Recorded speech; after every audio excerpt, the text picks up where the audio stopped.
जय श्री कृष्णा, राधे राधे। भगतजनों, आज हम स्कंद पुराण में वर्णित वैशाख महात्म्य के अध्याय 15 की पावन कथा का रसपान करेंगे। आज की इस कथा में हम वैशाख मास की अंतिम 3 तिथियों की महत्ता तथा ग्रंथ का उपसंहार आज हम इस कथा का श्रवण करेंगे। तो आइए सर्वप्रथम भगवान का सुमरण करते हुए सब बोलिए विष्णु भगवान की जय। ओम नमो भगवते वासुदेवाय, ओम माधवाय नमो नमः। आइए अब कथा सुनते हैं। श्रुतदेव जी कहते हैं कि हे राजन, वैशाख के शुक्ल पक्ष में जो अंतिम 3 त्रयोदशी से लेकर पूर्णिमा तक की तिथियां हैं, वे बड़ी पवित्र और शुभकारक हैं। उनका नाम पुष्कारणी है और वे सब पापों का क्षय करने वाली हैं। जो संपूर्ण वैशाख मास में स्नान करने में असमर्थ हो, वह मनुष्य यदि इन 3 तिथियों में भी स्नान कर ले तो वैशाख मास का पूरा फल वह पा लेता है। पूर्व काल में वैशाख मास की एकादशी तिथि को शुभ अमृत प्रकट हुआ। द्वादशी को भगवान विष्णु ने उसकी रक्षा की। त्रयोदशी को उन श्रीहरि ने देवताओं को सुधापान कराया। चतुर्दशी को देव विरोधी दैत्यों का संहार किया और पूर्णिमा के दिन समस्त देवताओं को उनका साम्राज्य प्राप्त हो गया। इसलिए देवताओं ने संतुष्ट होकर इन 3 तिथियों को वरदान दिया। वैशाख मास की ये 3 शुभ तिथियां मनुष्य के समस्त पापों का नाश करने वाली तथा उन्हें पुत्र पौत्र आदि फल देने वाली हैं। जो मनुष्य इस संपूर्ण मास में स्नान न कर सका हो, वह इन 3 तिथियों में ही स्नान कर लेने पर पूर्ण फल को पा लेता है। वैशाख मास में लौकिक कामनाओं का नियमन करने पर मनुष्य निश्चय ही भगवान विष्णु का सायुज्य प्राप्त कर लेता है। महीने भर नियम निभाने में असमर्थ मानव यदि 3 दिन भी कामनाओं का संयम कर सके तो उतने से ही पूर्ण फल को पाकर भगवान विष्णु के धाम में आनंद का अनुभव करता है। इस प्रकार वर देकर देवता अपने धाम को चले गए। अतः पुष्कारणी नाम से प्रसिद्ध अंतिम 3 तिथियां पुण्यदायिनी, समस्त पाप राशि का नाश करने वाली तथा पुत्र को बढ़ाने वाली हैं।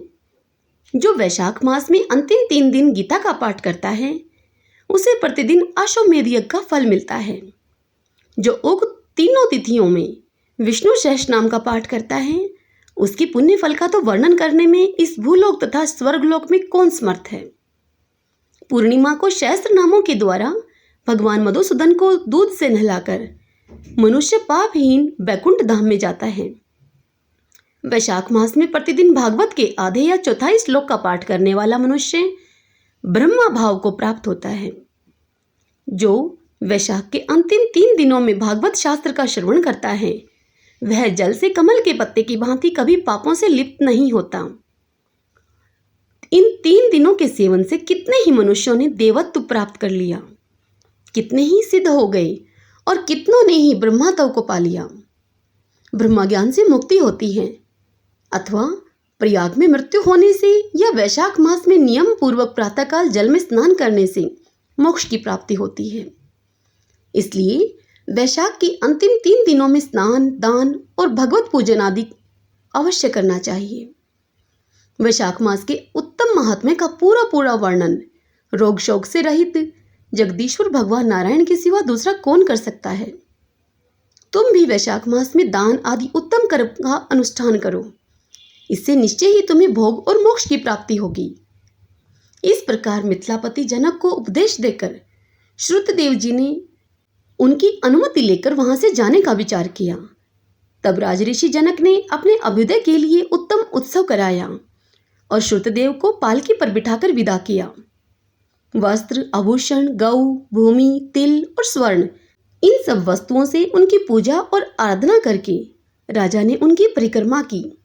तत्पश्चात उनसे विदा होकर महातेजस्वी एवं परम यशस्वी श्रुतदेव जी संतुष्ट होकर प्रसन्नतापूर्वक वहां से अपने स्थान को गए।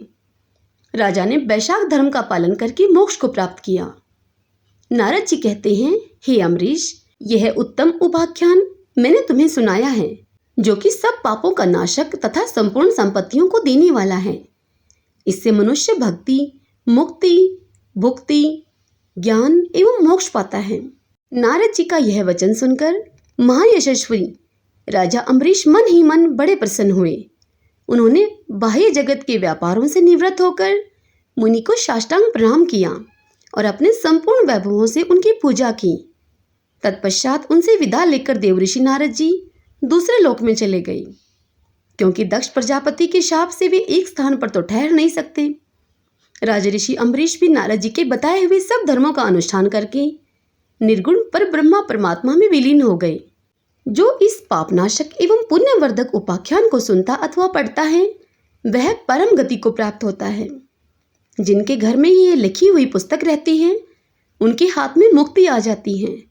फिर जो सदा इसके श्रवण में लगे रहते हैं, अपने मन को इसके श्रवण में लगाते हैं, उनके लिए तो कहना ही क्या है।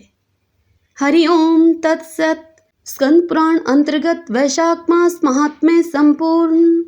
भगतजनों, वैशाख महात्म्य की सब कथाएं जो कि स्कंद पुराण में वर्णित हैं मैंने आपको सुना दी हैं। आज यह अंतिम अध्याय भी आपको सुना दिया है।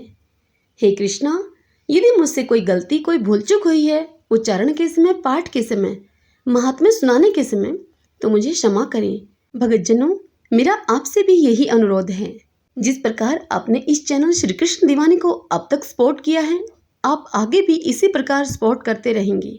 जय श्री कृष्णा। राधे राधे।